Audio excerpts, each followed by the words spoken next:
Привет! Меня зовут Людмила, и вы на канале Людмила Шпакова в потоке. Наш сегодняшний разбор называется так: мысли, чувства, действия вашего мужчины.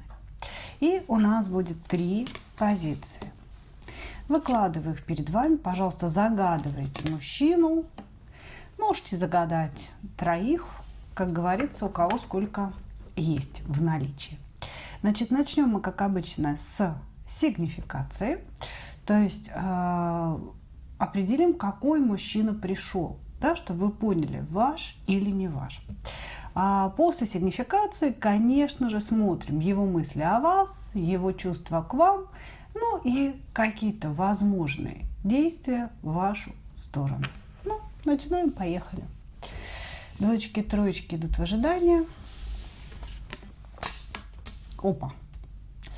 Любимый формат.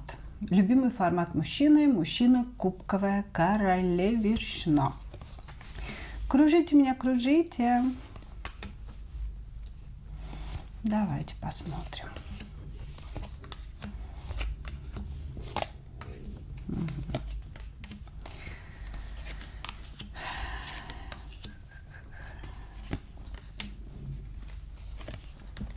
Так, значит, смотрите.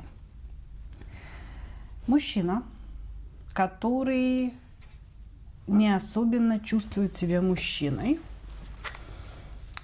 то есть какие-то основные такие, знаете, мужские функции, типа заработать денег, обеспечить свою семью, ну или там свою женщину любимую,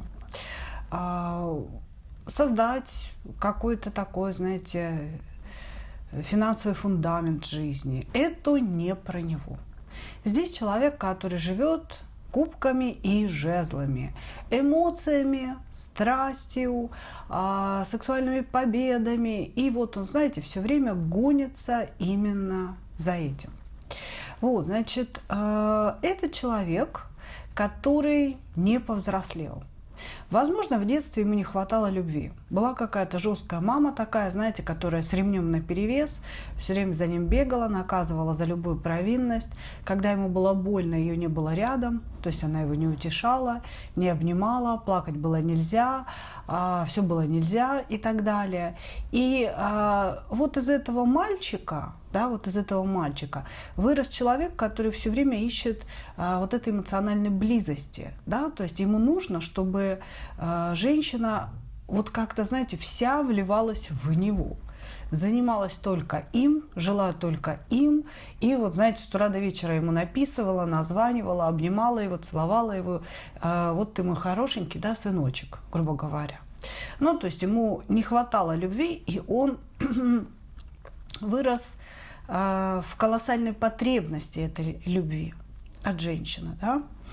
Вот, значит, у него существует страх, что его постоянно бросят. То есть отношений у него много. Почему их много? Потому что он чувствует, что он не дотягивает. То есть ему, женщине, нечего дать, честно говоря. Вот кроме эмоций, кроме жезла своего, кроме внимания, он не может создать никакой финансовой стабильности. И поэтому рано или поздно его бросают. Это действительно происходило в его жизни. И он как-то, знаете, для себя вывел, чтобы не остаться одному, он ужасно боится остаться один, он для себя вывел, что он будет заводить много отношений. И желательно сразу. Понимаете, да? То есть в один момент у него может быть 2-3 женщины. Если одна бросила, вот тут же есть как бы запасной аэродром, я побегу туда. Вот, значит, в отношениях он сначала завоевывает и создает ощущение такого, знаете, жезлового рыцаря, который всегда рядом, который с напором как-то вот за вами бежит, и то делает, и это, да, вот ощущается от него страсть.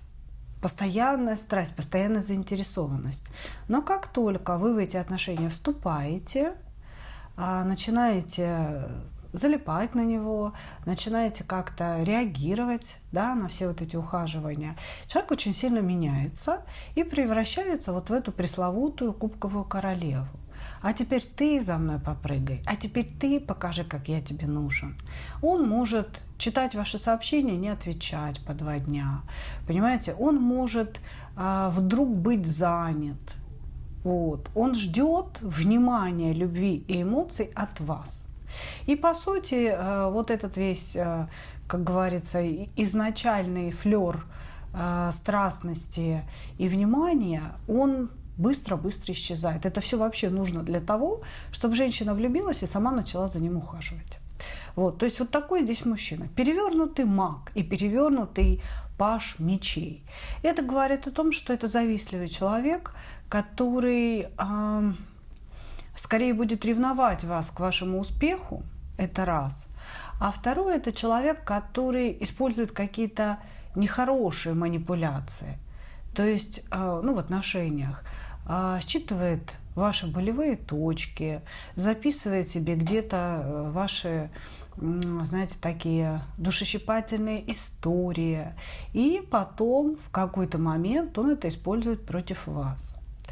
Вот. Он все время в защите находится какой-то. Вот как в детстве у него повелось быть в этой защите, и он все время находится в защите. Как будто бы вы ему говорите, допустим, какое-то недовольство, свою претензию высказываете, а он тут же начинает защищаться от вас, кусает вас, да, говорит вам гадости какие-то. А потом он спохватывается, естественно. Ну вот, знаете, вот это вот защита нападением, это у него прям постоянная история. Окей, хорошо, переходим к мыслям о вас.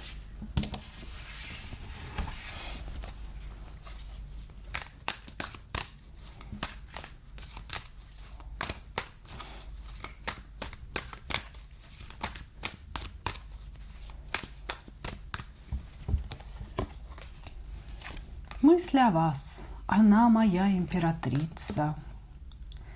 Это женщина, которая может исцелить мои детские травмы, исцелить мое одиночество и сделать меня иерофантом и пентаклевым королем. Ну, что мысли о вас? Что вы ведьма, во-первых, императрица, жрица. Вы ведьма, у вас есть очень много ресурсности определенной, да, ресурсной энергии, назовем это так. Она заключается не только в деньгах, не только в том, что у вас, допустим, есть какая-то материя, а у него нет этой материи. Значит, это энергия, которая вообще дает жизнь. Вот все, что рядом с вами происходит, оно начинает жить и расти. Растения, которые вы заводите, все здоровые, все прут в рост. Животные все довольные, все красивые. Работа у вас спорится. Дом у вас идеальная чистота, красота и весь, знаете, вот все вокруг вас цветет.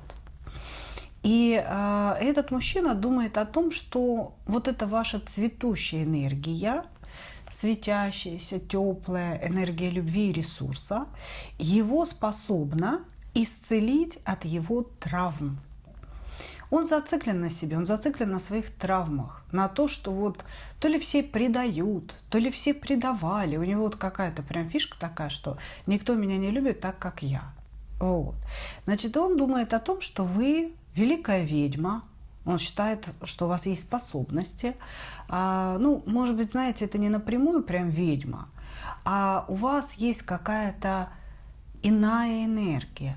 Вот у всех женщин, которых он встречал, естественно, какая-то обычная энергия, знаете, такая бытовая, а у вас волшебная. И вот он такой, типа, она императрица, она жрица, а я как раз вот какой-то недокороль. Вот я чувствую, что я какой-то недокороль. Причем недокороль я именно потому, что нет у меня материи. Понимаете? Нет у него материи никакой. И он такой думает о том, что за вас стоит побороться, чтобы получить от вас эту энергию. Ну, вместе с вами, естественно. Вот. И чтобы вы этой энергией его подняли до уровня вот этого короля, да, и иерофанта. Тут еще, знаете, какая интересная штука вырисовывается.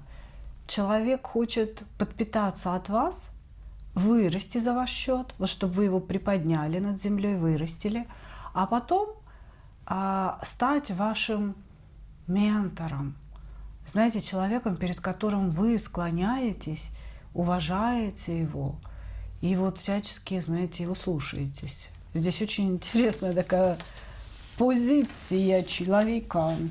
Хорошо. Ну, давайте. Чувства.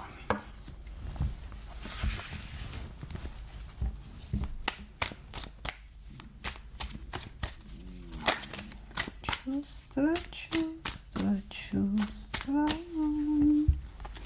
Человека к вам.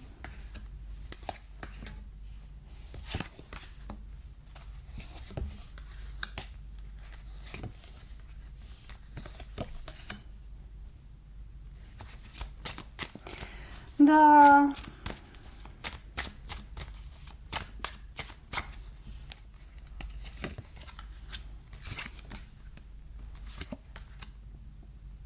Не густо.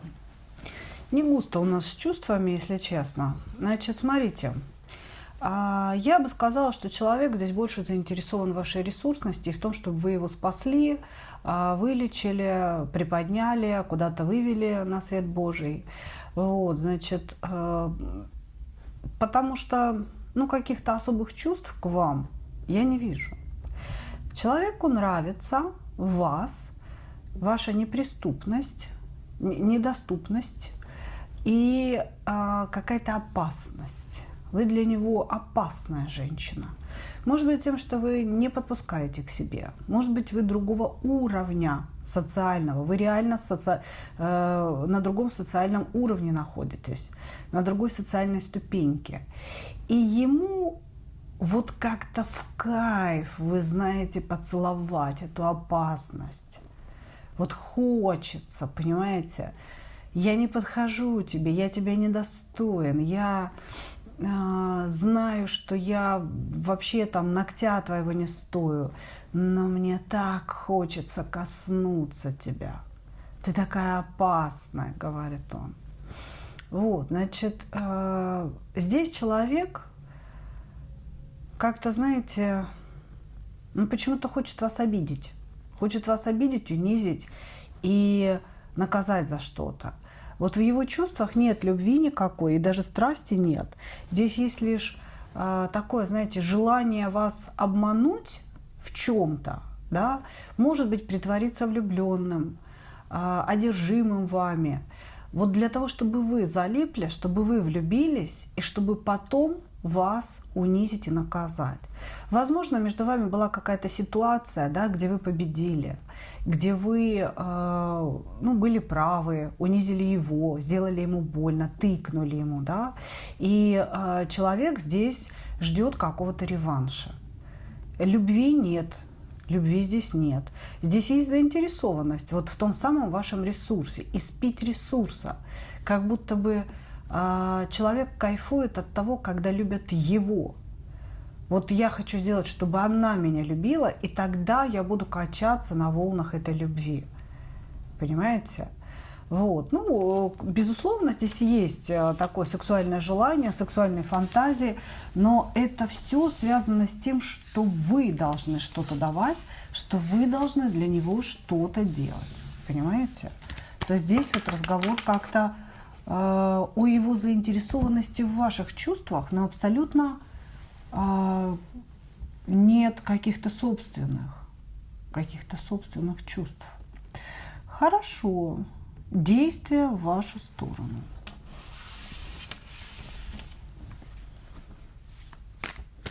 Действия в вашу сторону.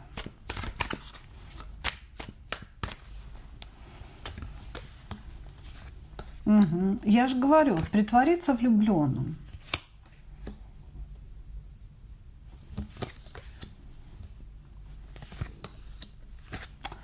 Ой, Господи, он здесь будет говорить о духовности, он будет действовать, причем, возможно, после периода молчания. Потому что здесь идет карта выхода из темного леса, да, как бы, а темный лес у нас традиционно это какое-то молчание, недопонимание, что-то вот такое. Значит, он говорит о том, что посидел он, значит, на заваленке, подумал и надумал, что надо вас окучивать. И действовать он, конечно, будет. Скажет он вам, то есть он появится, он, скорее всего, напишет что-то любовное, может, позвонит, скажет. И говорить он дальше будет о своей серьезности, о том, что он в этой жизни все понял, да, значит, задумался о своей духовности, о Боге и так далее. Может быть, он скажет, что он ездил в какую-то церковь, монастырь посещал, молился за вас, просил. Вот я никогда не молился, а тут я вдруг начал молиться. Вот. Или я был у батюшки, ты знаешь, я исповедовался о своих грехах, и вот теперь я как бы свободен от грехов. Это же именно батюшка дает индульгенцию, да, собственно говоря. Почему-то люди думают, что после исповеди их грехи куда-то исчезают. Вот, значит, здесь мужчина будет проявляться после молчания, после ссоры, возможно, с любовными намерениями, говоря о том, что он стал более духовным человеком, что он пришел к своему внутреннему покою, уравновешенности и пониманию вашей ценности. Вот. Значит, и будет говорить о том, насколько вы сильно разбили ему сердце. Может, вы это молчание устроили, да? Вот, что он боится вас потерять. Короче говоря, вы здесь услышите вообще просто медовый мед. Медовый мед. То есть мужчина будет пытаться завоевать вас или вернуть вас в отношения. Он будет прикладывать усилия к этому. И что, верить ему можно?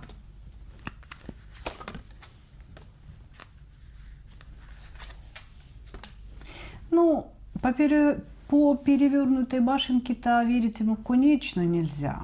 Да? То есть эта ситуация все равно разрушится, вы увидите его истинное лицо. Просто человек хочет через вас выходить в императора. Он устал от пустоты, он устал от внутреннего одиночества без вас. Ему нужна ваша энергия. Ему нужна ваша энергия. Просто здесь такая, знаете, интересная ситуация. Она выглядит как любовь. И человек ведет себя, вот как будто бы он любит вас, он без вас не может и будет себя так вести. Но у этого всего есть скрытая сторона. Этот человек идет за вашим ресурсом, причем именно вашей энергией, не деньги, не дома и так далее. А вот отдай мне свою энергию, отдай мне свою жизнь, да, чтобы я рванул, чтобы я выстрелил. Вот что ему нужно. Благодарю вас, единички. Двигаемся дальше.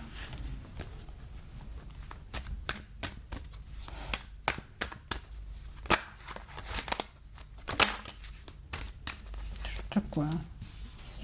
Что у нас на второй позиции? О, вы долго ждете каких-то действий. Они сейчас будут происходить. Двоечки. Пришел ваш кармический партнер. Уроковый человек, с которым надо все что-то там пройти. Давайте посмотрим, что именно. Классика жанра. Ёкарный бабай. Сколько ж вы с ним намучились, мои вы дорогие. Значит так. Человек может быть совершенно любой внешности, интеллектуальных каких-то способностей, да, любых, что у меня все чешется. Но для вас он дьявол. Вот вы не можете от него отлипнуть. Это человек, который, появившись в вашей жизни, вот просто, знаете, как будто бы долбанул вам по голове какой-то битой. И все, и вас повело. Рядом с этим мужчиной у вас трясутся коленки, руки, повышенное потоотделение тут же возникает. Вы не знаете, что вам сказать, чувствуете себя совершеннейшей дурочкой.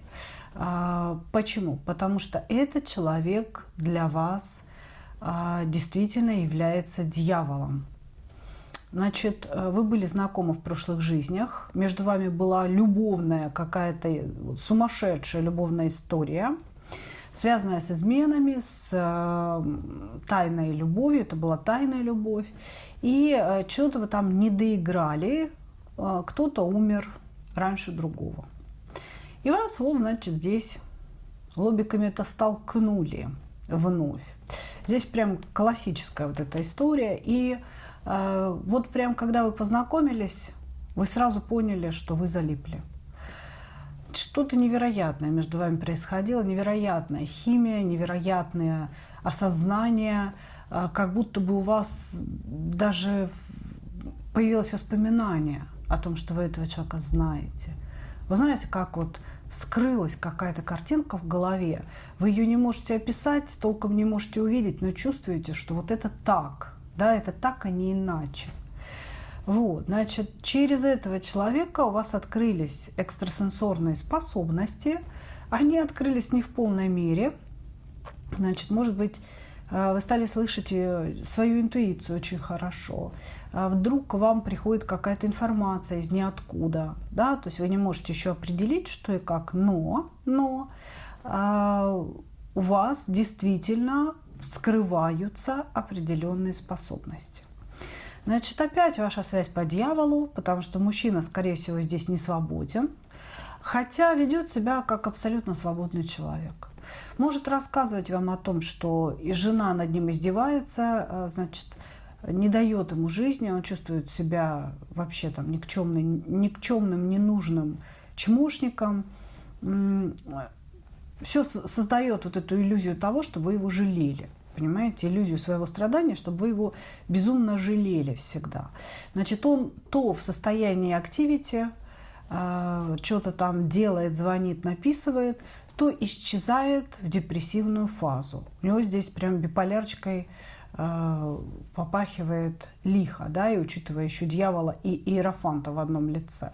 Человек сначала ведет себя как ангел, и вот как-то вы начинаете думать: Господи, какой он прекрасный, какой он искренний, какой он честный. То в нем просыпается дьявол, и он дает вам хорошенечко как бы все это прочувствовать. Хорошо. Если узнали своего пирожка, давайте посмотрим его мысли о вас.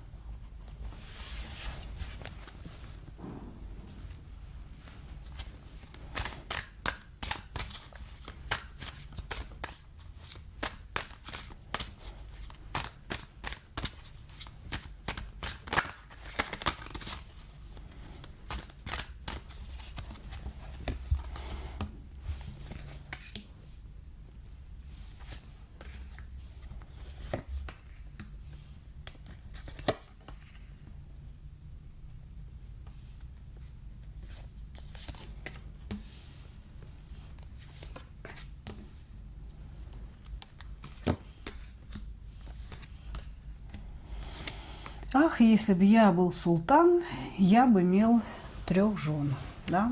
Значит, жениться хочет на вас, он женится, но так как он женат, да, как бы жениться он не может, только хочет.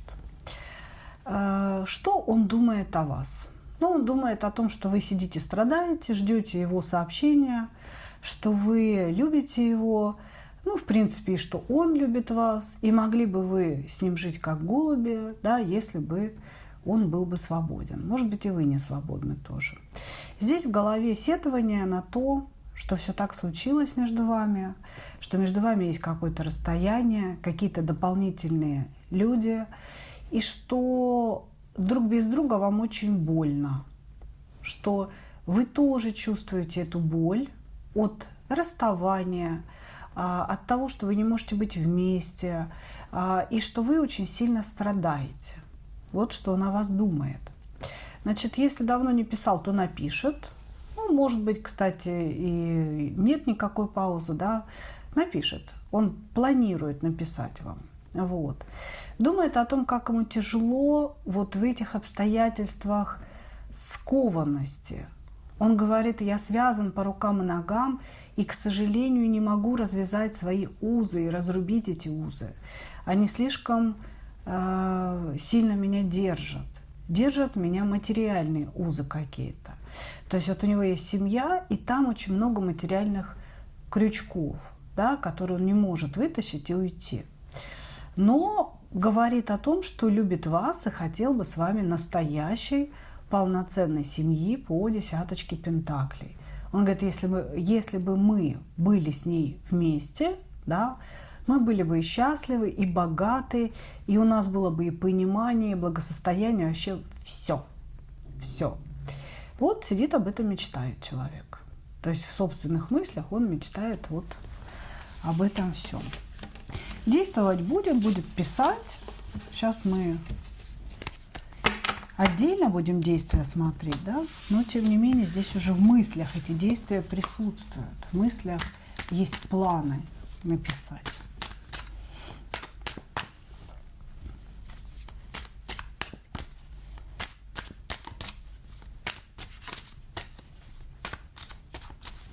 Чувства. Скучает человек.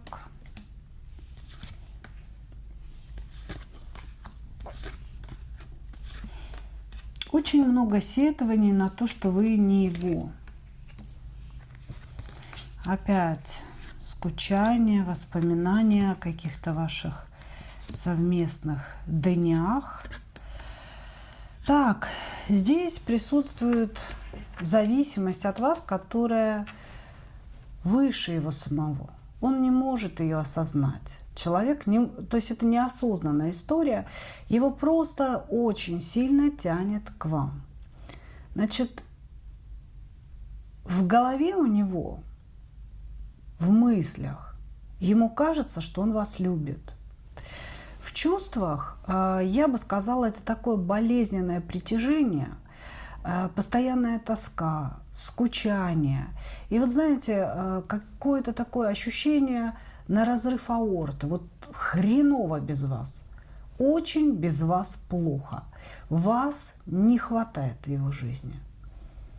Но интересно, что вот как-то сама прям любовь не выпала. Понимаете?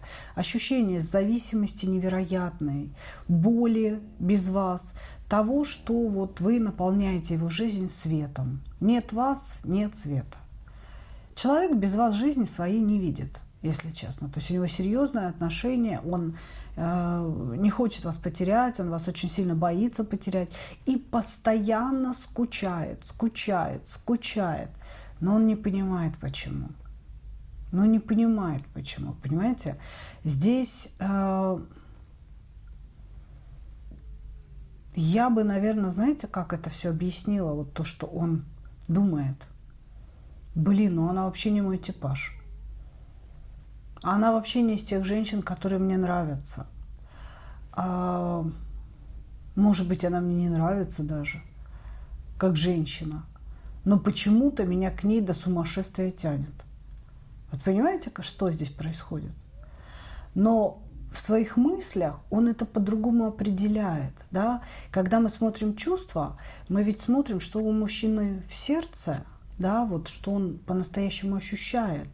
А ощущает он какую-то смуту, зависимость. Он не может сказать, как ему с вами, но может сказать, что без вас ему очень плохо. Понимаете, его тянет. Ему обязательно нужно с вами пообщаться, поговорить, увидеть, почувствовать, понимаете? Ну вот какая-то такая история здесь чувств. И крутит.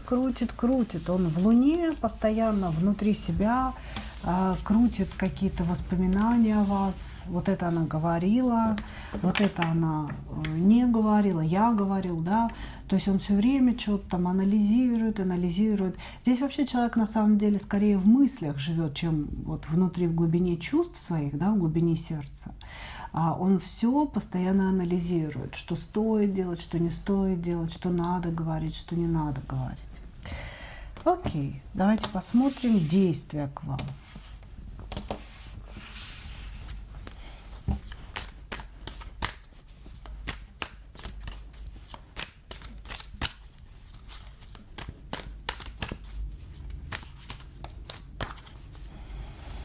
Его действия к вам.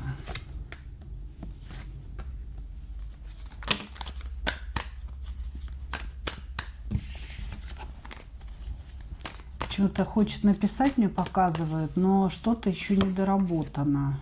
Что-то недоработано.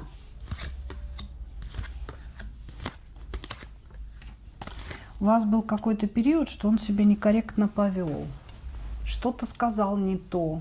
Или, может быть, не позвонил, не приехал на встречу. Отказал вам во встрече, да, например, там отменил ее в последний момент. Вот. И он говорит, то ли ему нужно придумать какое-то оправдание, почему он это тогда сделал, то ли придумать, как к вам подступиться. Но здесь очень много мечей, на самом деле, очень много мыслей о том, что вы его можете не принять. Понимаете? То есть очень много страхов и мыслей. Он очень хочет вам написать. Здесь все мысли о том, чтобы написать вам сообщение. Но он не знает, какое сообщение писать, как правильно писать, как вы отреагируете. Понимаете? То есть он вот от этого всего очень сильно переживает. Поэтому пока он медлит. И вот здесь то, как он медлит, это он прям сидит с телефоном в руках и медлит. И, может быть, уже не раз набирал это сообщение, но все время что-то не то, да не так. Понимаете? Вот пока могу сказать лишь то, что говорят карты. Да, вот он пока медлит, пока он выжидает, сочиняет историю какую-то правдоподобную. Почему все так произошло? Вот. Не вижу, чтобы он сделал шаг прям там сегодня или завтра, да, но он намеревается это сделать, и, может быть, часа в 2 ночи вам придет от него какое-то сообщение, да, стертое. Ну, то есть абонент удалил сообщение, будет написано. Вот что-то в этом роде. И после этого как бы ждите уже каких-то проявлений от человека. Благодарю вас. Двигаемся дальше.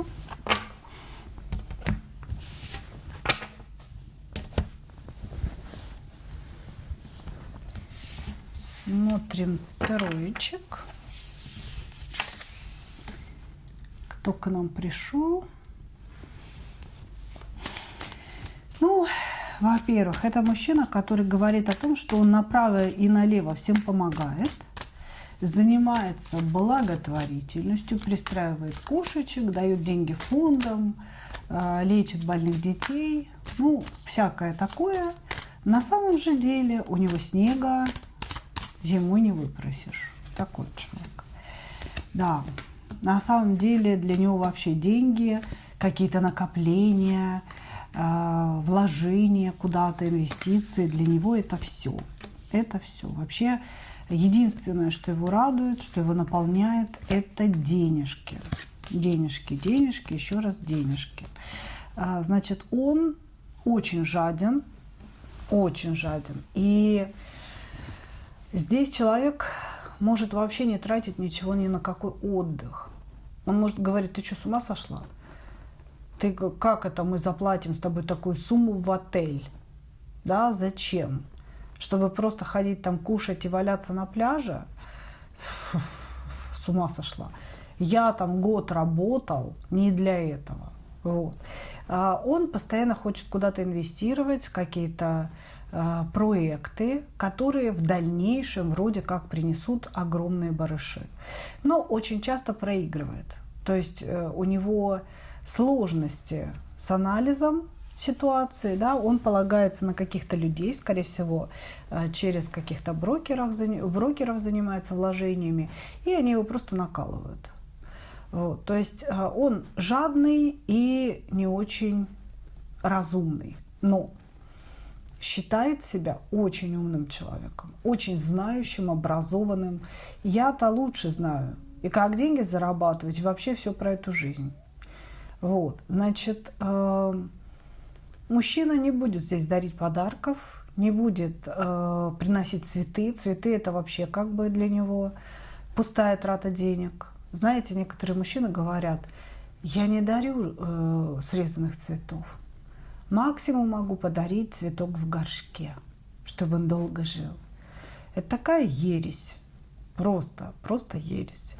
Значит, это значит, что он просто никогда ничего дарить не будет, и он просто жалеет на вас денег. Вот и все. Девочки, это такая удобная отмазка. Короче говоря, жадина-говядина. Человек, у которого мало что получилось, но он очень много о себе думает.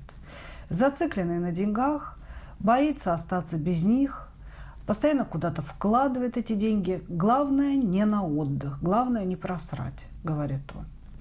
Вот. Подвергался в своей жизни магическому воздействию, и вполне вероятно, что и сейчас, в данный момент, он находится под ним, потому что солнышко, луна вышли в одном, значит, флаконе у меня. И это магическое воздействие как раз наложено на его мечты, на исполнение мечт. То есть человек только мечтает, но не делает шагов. Как сейчас разговор идет о его работе, о его жизни, но в отношениях здесь то же самое. Понимаете? То есть он намечтать себе может розовых пузырей, но конкретных шагов к женщине он не делает. И в работе также. Я открою 120 проектов. Каждый из них будет мне приносить там по миллиону в месяц. И ничего не делает. Ничего. Он все время ищет какие-то легкие пути, когда кто-то за него вложит, кто-то за него подумает, кто-то за него сделает. И вдруг несметные богатства на него свалятся. Хорошо, мысли о вас.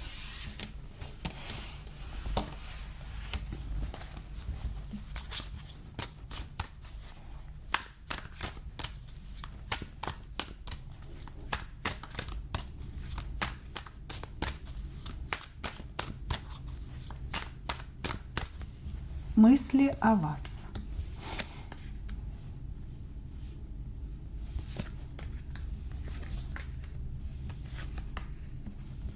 Мечтает о вас откуда-то из расстояния, если так можно сказать, на расстоянии, короче. Мечтает о вас на расстоянии. Перед сном ложиться в постельку и давай мечтать. Да, вот как мы друг друга любим, как у нас все могло бы быть, а не стало. Вот, значит, здесь человек вообще тоже склонен к к ночным перепискам, ну и мужским тоже. Вот. Человек чувствует себя одиноким без вас, ему вас очень не хватает, вы сейчас не общаетесь. Сейчас между вами какая-то затянувшаяся пауза, затянувшаяся пустота. Вот. Слушайте, прямо у меня уши стало закладывать, не могу понять, что такое. На вашей позиции сижу и прям закладывает уши. Значит, считает вас, думает о вас, вы вышли первой картой, значит, считает вас очень сексуальной, очень красивой. Где-то за вами наблюдает, видит, как вы изменились, да, за время молчания с ним. Чувствует болезненную привязанность к вам, чувствует, что вот ему нужно на вас смотреть, нужно где-то вас искать, где-то вас видеть, вот какая вы. Не может человек вас выкинуть из головы. Думает очень много, но в основном это какие-то воспоминания о том, что было. О том, что было, когда все было хорошо. Как с вами рядом было тепло, как вы могли его чему-то научить, обогреть, вот как-то поддержать. Вы были настоящим таким другом, да, поддержкой, очень серьезно. И он это вот прям все вспоминает, проживает внутри. Ему больно. В его мыслях как бы он думает о том, как ему больно без вас. Больно от того, что эти мечты не воплотились в реальность, не воплотились в жизнь. Вот. Еще он думает о том, что вы стали его уроком. Вы стали его уроком, потому что вы как-то уронили его эго, что ли. Вы его как-то обрушили. До встречи с вами он думал, что он ого-го, а вы как-то ему показали, что он никакая не ого-го, а абсолютно какой-то незрелый человек, не способный ни к чему. Вы ему открыли глаза на истинную природу его личности. Ему это не понравилось, но он все равно об этом думает и, по сути, с вами соглашается. Хорошо. Чувство человека к вам.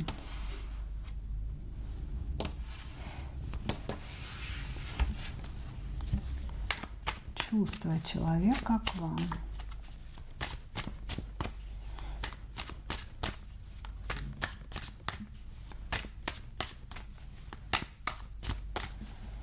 Чувства человека к вам.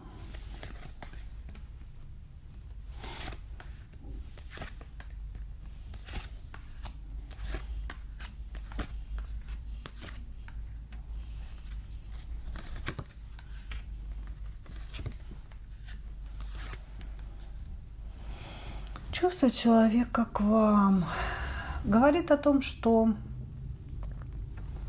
понимает, что вы к нему холодны. Но я, говорит, очень от нее зависим. Я не знаю, что мне делать. Я как будто бы вечный слуга, вечный поклонник, стою все время в каком-то полупоклоне, в каком-то ожидании перед ней, когда она соблаговолит на меня обратить внимание.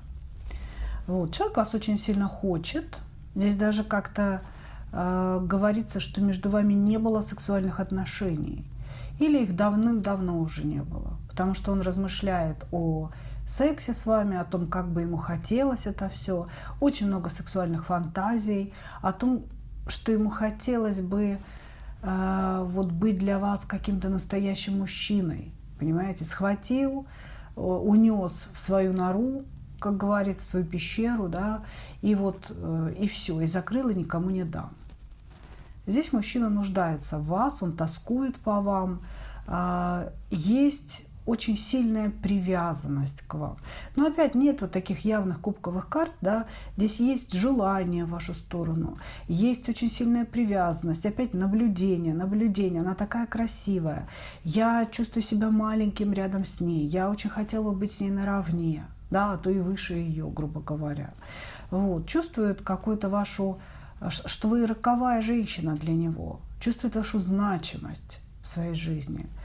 И очень большое значение для него имеет ваша внешность. Он говорит, просто невероятно красивая женщина, невероятно тянет, вызывает какую-то бурю сексуальных эмоций, таких смешанных, которые вот просто все взрывают внутри. Вот о чем он говорит. Хорошо. Будет ли он действовать? Будет ли он действовать? Посмотрим.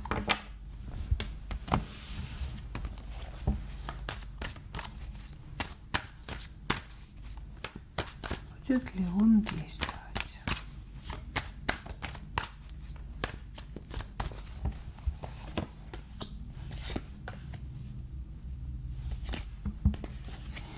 Сейчас он говорит, что ему мама не велит действовать. Я не знаю, о чем это.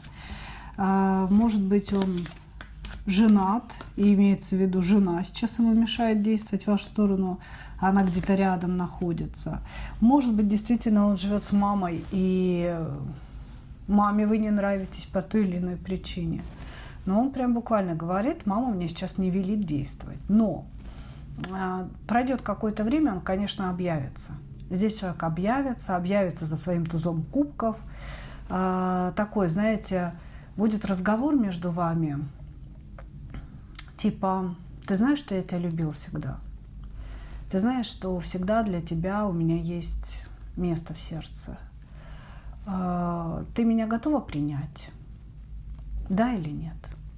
И вот тут будет все зависеть от вашего решения. То есть он скажет, если ты готова меня принять, если ты хочешь, чтобы я за тобой ухаживал, чтобы я действовал, чтобы я добивался, я буду это делать, только дай мне отмашку, разреши мне действовать. А если я тебе не нужен, то я отвернусь вот так и уйду в туман. Ну вот так, здесь будет общение между вами, будут действия, и вот разговор подобного формата между вами состоится. Но не сегодня и не завтра тоже, да, как бы какое-то время. Кстати, в обозримом вполне себе будущем, в обозримом. Не то, что там надо ждать месяцами и годами, нет. Просто сейчас рядом с ним какая-то женщина, которая не велит ему общаться с вами, или вообще с девочками нельзя общаться другими, понимаете? Вот. Как только женщина куда-то свалит, может, она уедет скоро, вот тогда он и проявится к вам. Ну что, мои дорогие, вот такой получился у нас сегодня разбор. Я благодарю вас за ваше внимание. И, как обычно, хочу пожелать вам только одного. Встретить свою настоящую любовь и не потерять в ней себя. Ну, а мы с вами увидимся в следующих видео. Пока-пока.